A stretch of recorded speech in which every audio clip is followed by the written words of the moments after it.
السلام علیکم ورحمۃ اللہ وبرکاتہ نحمدہ ونصلی علی رسولہ الکریم اما بعد۔ آج کی کلاس میں آپ کا خیر مقدم ہے۔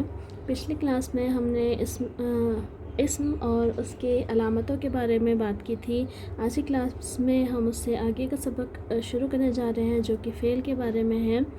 تو فعل کی تعریف سے شروعات کرتے ہیں۔ بسم اللہ الرحمن الرحیم۔ حد الفعل کلمۃ تدل علی معنی فی نفسها دلالۃ مقترنۃ بزمان ذلک المعنی کضرب یضرب اضرب۔ تو حد کے بارے میں نے بتایا تھا کہ تعریف کو یہاں پر حد کہا گیا ہے۔ تو حد الفعل، فعل کی تعریف یہاں پر ہے کلمتن۔ دیکھیے اس کی تعریف جو ہے دو انداز میں کی گئی ہے۔ فی نفسها جو ورڈ ہے اس کے بارے میں دو تین طرح کے ترجمے آتے ہیں۔ کہیں اس کو بذات خود کا ترجمہ دیا جاتا ہے، کہیں ترجمہ دیا جاتا ہے فی نفسها جو اس میں ہو، سمپل لفظ ترجمہ، اور کہیں اس کو فی نفسی ہی بولتے ہیں۔ تو ہم تینوں طرح سے جو تعریف کریں گے۔ تو فعل ایسا کلمہ ہے تدل علی معنی فی نفسها جو دلالت کرتا ہے کسی معنی پر، فی نفسہ دلالۃ مقترنۃ ایسی دلالت جو ملی ہوئی ہوتی ہے، بزمان ذلک المعنی اس معنی کے زمانے سے۔ تو اس طرح سے تعریف ہوگی فعل ایک ایسا کلمہ ہے جو کسی معنی پر فی نفسی ہی ایسی دلالت کرتا ہے جو ملی ہوئی ہو اس معنی کے زمانے سے، جیسے ضرب یضرب اضرب۔ یا پھر تعریف ایسے کی جا سکتی ہے کہ فعل ایک ایسا کلمہ ہے جو دلالت کرتا ہے کسی ایسے معنی پر جو اس کے اندر موجود ہو، جو دلالت کرتا ہے کسی ایسے معنی پر جو اس کے اندر موجود ہو، ایسی دلالت جو ملی ہوئی ہو اس معنی کے زمانے سے۔ دلالۃ مقترنۃ بزمان ذلک المعنی ایسی دلالت جو ملی ہوئی ہو اس معنی کے زمانے سے، جیسے ضرب یضرب اضرب۔ تو دونوں انداز میں تعریف کی جاتی ہے۔ آگے اب فعل کی علامتوں کی بات ہو رہی ہے۔ وعلامتہ ان یصح الاخبار بہ لا عنہ۔ تو اس کی علامت یہ ہے کہ صحیح ہو اس کے ذریعے خبر دینا، لا عنہ نہ کہ اس کے بارے میں۔ تو اس کے ذریعے خبر دینا صحیح ہو نہ کہ اس کے بارے میں، یعنی کہ ہم فعل کے ذریعے خبر دے سکتے ہیں لیکن فعل کے بارے میں خبر نہیں دی جا سکتی۔ اس کی تھوڑی سی وضاحت آگے آئے گی۔ تو یہ پہلی علامت ہے۔ دوسری علامت ہے دخول قد والسین وسوف والجزم۔ دوسری علامت ہے قد، سین، سوف اور جزم کا داخل ہونا۔ یہ تینوں چیزیں فعل کے ساتھ ہی ہوتی ہیں۔ اس کے بعد آگے ہے والتصریف الی الماضی والمضارع، ماضی اور مضارع کی گردان کا ہونا، ماضی اور مضارع کی گردان کا ہونا۔ وکونہ امرا او نہیا اور اس کا امر یا نہیں ہونا، یعنی کہ فعل کا امر یا نہیں ہونا۔ واتصال الضمائر البارزۃ المرفوعۃ نحو ضربت اور ضمیر بارز مرفوع کا متصل ہونا، اتصال متصل ہونا، جڑنا، ٹھیک ہے۔ تو ضمیر بارز مرفوع کا متصل ہونا جیسے ضربت۔ تو یہ جو ضربت ہے یہ ظاہر ہے، دکھ رہی ہے یہ، اس لیے اس کو بارز کہا جاتا ہے، اور مرفوع ہے یہ فاعل بن رہی ہوتی ہے اور فاعل مرفوع ہوتا ہے اس لیے اس کو مرفوع کہا گیا ہے، ٹھیک ہے۔ تو ضمیر بارز مرفوع جو ہے وہ فعل کے ہی ساتھ متصل ہوتے ہیں، اس لیے فعل کی پہچان ہے۔ وتاء التانیث الساکنہ، تائے تانیث اس کا بھی لنک جو ہے اتصال سے ہے، یعنی اتصال و تاء التانیث الساکنہ، ٹھیک ہے۔ تائے تانیث ساکنہ کا متصل ہونا جیسے ضربت، اور یہ جو نون تاکید ہے یہ بھی اتصال سے جڑا ہوا ہے، یعنی اتصال و نون تاکید، تاکید کے دونوں نونوں کا متصل ہونا، جیسے کہ تاکید کے دونوں نون جیسے لیضربن، تو دو نون، ایک نون خفیفہ اور ایک نون ثقیلہ، ٹھیک ہے۔ نون ثقیلہ جو مشدد ہوتا ہے، نون خفیفہ جو ساکن ہوتا ہے۔ تو یہ ضمیر بارز مرفوع متصل اور تائے تانیث ساکنہ اور تاکید کے دونوں نون کا متصل ہونا، یہ بھی فعل کی پہچان ہے۔ تو یہاں پر فعل کی کتنی علامتیں ذکر کی گئی ہیں؟ نمبر 1 اس کے ذریعے سے خبر دینا صحیح ہو، نمبر 2 قد، سین، سوف اور جزم کا داخل ہونا، نمبر 3 ماضی اور مضارع کی گردان کا ہونا، نمبر 4 اس کا امر یا نہیں ہونا، نمبر 5 ضمیر بارز مرفوع کا ضمیر بارز مرفوع کا یا پھر تائے تانیث ساکنہ کا یا تاکید کے دونوں نون کا متصل ہونا۔ تو یہاں پر ان سب چیزوں کو فعل کی علامت بتایا گیا ہے۔ اس کے بعد کہا گیا ہے فَإِنَّ كُلَّ هَذِهِ خَوَاصُ الْفِعْلِ، کیونکہ یہ ساری چیزیں فعل کے خواص میں سے ہیں یا فعل کے ساتھ خاص ہیں، یہ ساری چیزیں فعل کے ساتھ خاص ہیں۔ تو جن چیزوں کو یہاں مینشن کیا گیا ہے یہ فعل کے ساتھ جڑی ہوئی ہوتی ہیں، فعل کے علاوہ کسی اور کے ساتھ نہیں جڑتی ہیں، اس لیے ان کو فعل کی پہچان مانا گیا ہے۔ یہاں پر تھوڑی سے ڈفرینٹ انداز میں ہے، ٹوٹل اگر دیکھا جائے تو 4-5 ہی علامتیں ہیں، انہی میں ایک علامت میں 2-2 3-3 چیزیں جڑی ہوئی ہیں۔ تو دوسری کتابوں میں ہو سکتا ہے تھوڑا ڈفرینٹ ہو، کہیں پر نمبرز مینشن ہوتے ہیں، 10 علامت ہے، یا پھر جتنی چیزیں یہاں پر ہیں ان کو الگ الگ کر کے مینشن کیا جاتا ہے۔ تو اس کتاب میں تھوڑا ڈفرینٹ انداز اپنایا گیا ہے، اس میں کچھ چیزوں کو ایک دوسرے کے ساتھ جوڑ کر اس کو ایک ایک علامت بنا دیا گیا ہے۔ تو اگر دیکھا جائے تو ساری چیزیں دوسری کتاب میں ہوں یا اس کتاب میں ہوں آلموسٹ سیم ہی ہیں، بس ان کا لکھنے کا طریقہ تھوڑا سا الگ ہے۔ اب آگے آ جاتے ہیں، یہاں پہ لکھا ہے وَمَعْنَى الْإِخْبَارِ بِهِ، اخبار انہو کا معنی پیچھے بتایا گیا تھا، اب یہاں اخبار بِهِ کا معنی بتا رہے ہیں أَن يَكُونَ مَحْكُومًا بِهِ۔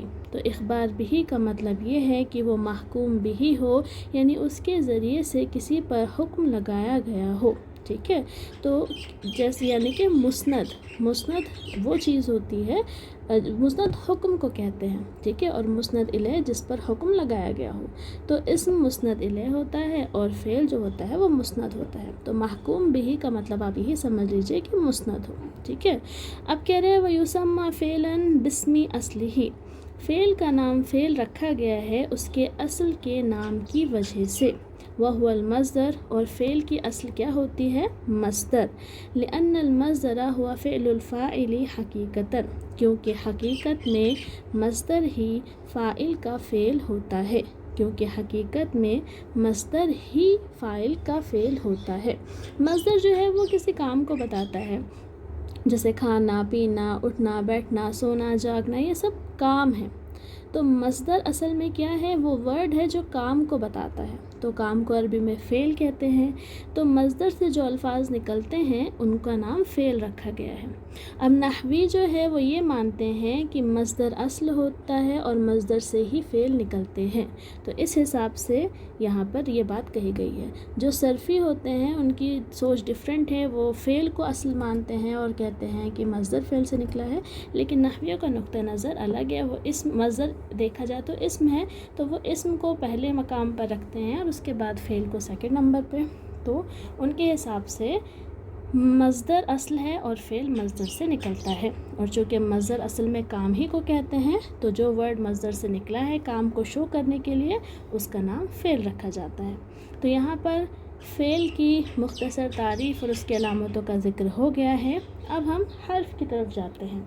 یہاں پہ لکھا ہے وَحَدُّ الْحَرْفِ كَلِمَةٌ لا تدل علی معنی فی نفسہا، حرف کی تعریف کر رہے ہیں کہ حرف ایک ایسا کلمہ ہے لا تدل جو دلالت نہیں کرتا ہے علی معنی کسی معنی پر، فی نفسہا کسی ایسے معنی پر جو اس کے اندر موجود ہو۔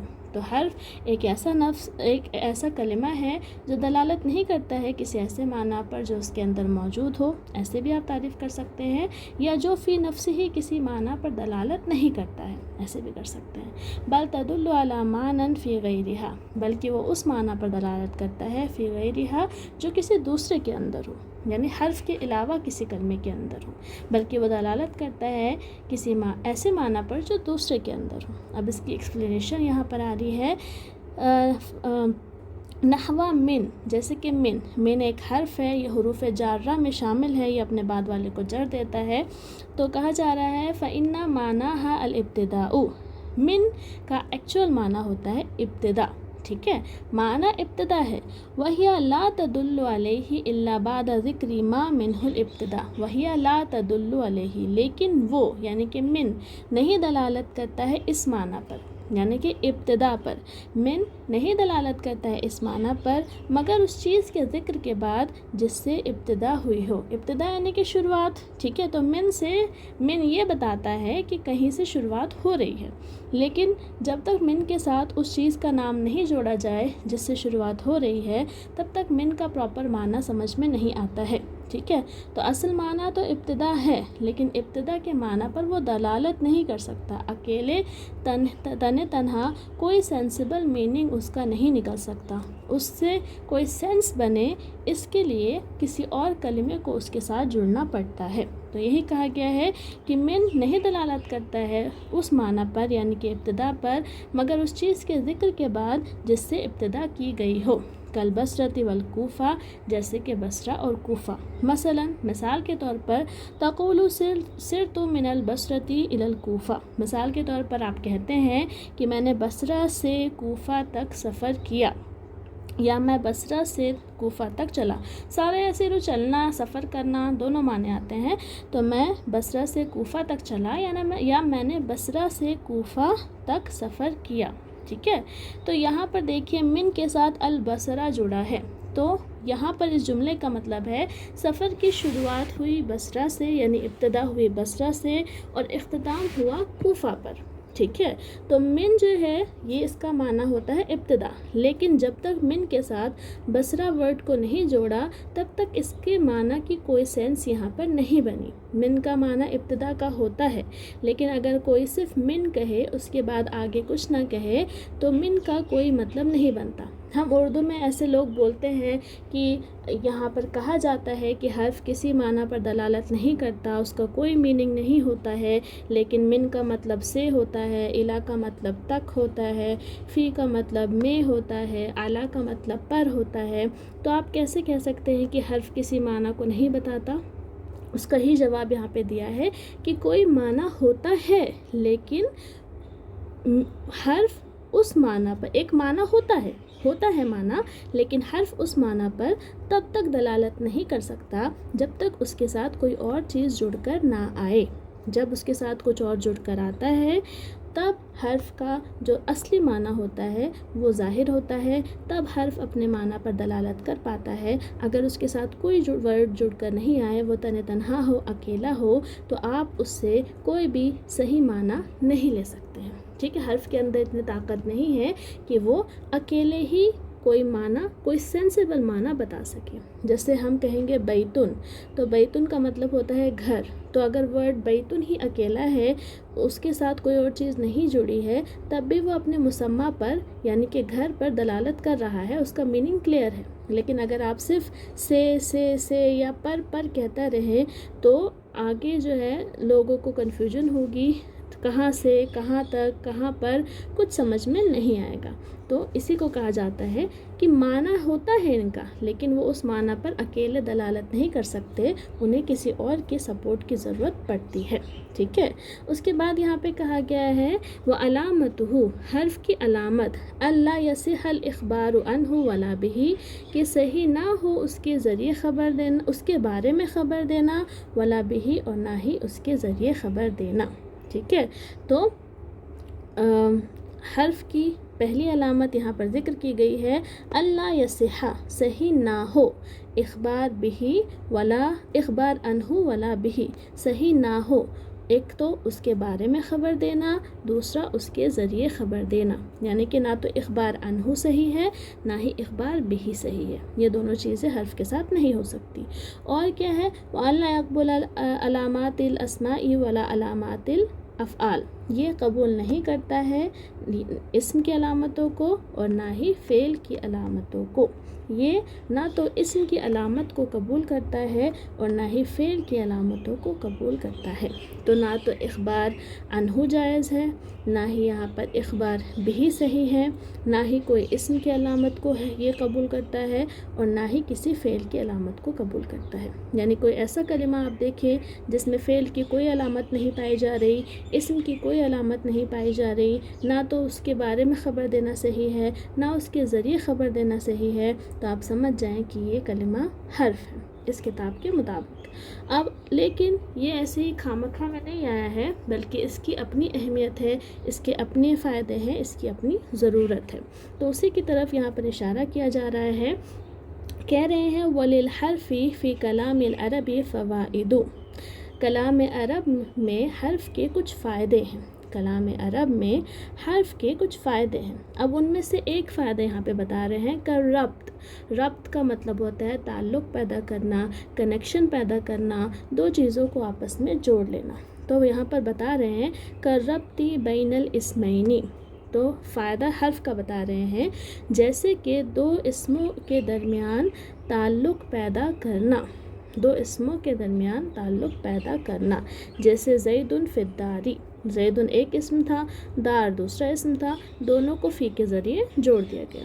اول فعلینی، یہ اس کا تعلق بھی الربط بینا سے ہے، یعنی کہ الربط بین الفعلینی، ٹھیک ہے، یعنی دو فعل کے درمیان ربط پیدا کرنا، جیسے اريد ان تضربا، اريد ایک فعل، تضربا دونوں فعل، دوسرا فعل ان کے ذریعے دونوں آپس میں جڑ گئے۔ او اسم و فعل، یعنی کہ الربط بین اسم و فعل، تو ایک اسم اور ایک فعل کے درمیان تعلق پیدا کرنا، کا ضربت بالخشبتی، ٹھیک ہے، یہاں پہ الخشبہ یہ ایک اسم ہے اور ضربت یہ فعل ہے، با کے ذریعے ان دونوں کو جوڑ دیا گیا۔ اول جملتینی، یعنی کہ ربطی بین الجملتینی، یعنی دو جملوں کے درمیان ربط پیدا کرنا، جیسے کہ ان جاءنی زید اکرمتہ، تو جاءنی زید یہ ایک جملہ تھا، اکرمتہ یہ دوسرا جملہ تھا، ان کے ذریعے ان دونوں جملوں کو آپس میں جوڑ دیا گیا۔ ان جاءنی زید، اگر زید میرے پاس آیا، اکرمتہ تو میں اس کی عزت کروں گا، تو میں اس کی عزت کروں گا، اور وہ میرے پاس آیا، ان دونوں کو آپس میں جوڑ دیا گیا ہے۔ وغیر ذالک من الفوائد التي تعرفها في القسم الثالث ان شاء اللہ تعالی، اس کے علاوہ بھی حرف کے کچھ فائدے ہیں جن کو آپ انشاءاللہ قسم ثالث میں پڑھیں گے، وہ اس کے علاوہ بھی حرف کے فائدے ہیں جن کو آپ انشاءاللہ قسم ثالث میں پڑھیں گے۔ تو حرف کے کلام عرب میں کچھ فائدے ہیں، جیسے کہ دو اسموں کے درمیان ربط پیدا کرنا، یا دو فعل کے درمیان ربط پیدا کرنا، یا ایک اسم اور ایک فعل کے درمیان ربط پیدا کرنا، یا دو جملوں کے درمیان ربط پیدا کرنا، ٹھیک ہے۔ اس کے علاوہ بھی دوسرے فوائد ہیں جو قسم ثالث میں پڑھیں گے، ٹھیک ہے۔ تو قسم ثالث جب ہم نے شروع میں کتاب پڑھی تھی تو ہمیں پتہ چلا تھا کہ اس میں ایک مقدمہ ہے، 3 اقسام ہیں اور ایک خاتمہ ہے، ٹھیک ہے۔ تو یہ جو 3 اقسام ہیں اس میں سے قسم اول اسم کے بارے میں ہے، قسم ثانی فعل کے بارے میں ہے، قسم ثالث حرف کے بارے میں ہے۔ تو اسی قسم ثالث میں حرف کی مزید ڈیٹیل آئے گی۔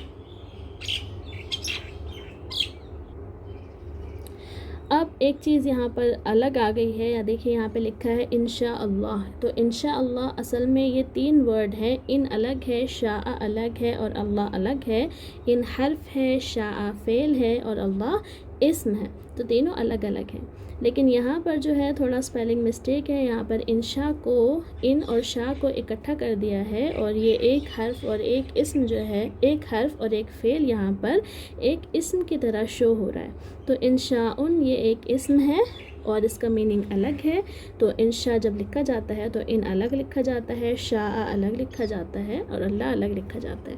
تو اس ایک جملے میں اسم فعل حرف تینوں ہی ہیں، لیکن اگر اس کی سپیلنگ چینج کر دی جائے تو حرف اور فعل ہٹ جاتے ہیں اور اس کے بدلے اسم آ جاتا ہے جس کا میننگ ڈفرینٹ ہوتا ہے، تو جملے کا پورا مطلب ہی چینج ہو جاتا ہے، ٹھیک ہے۔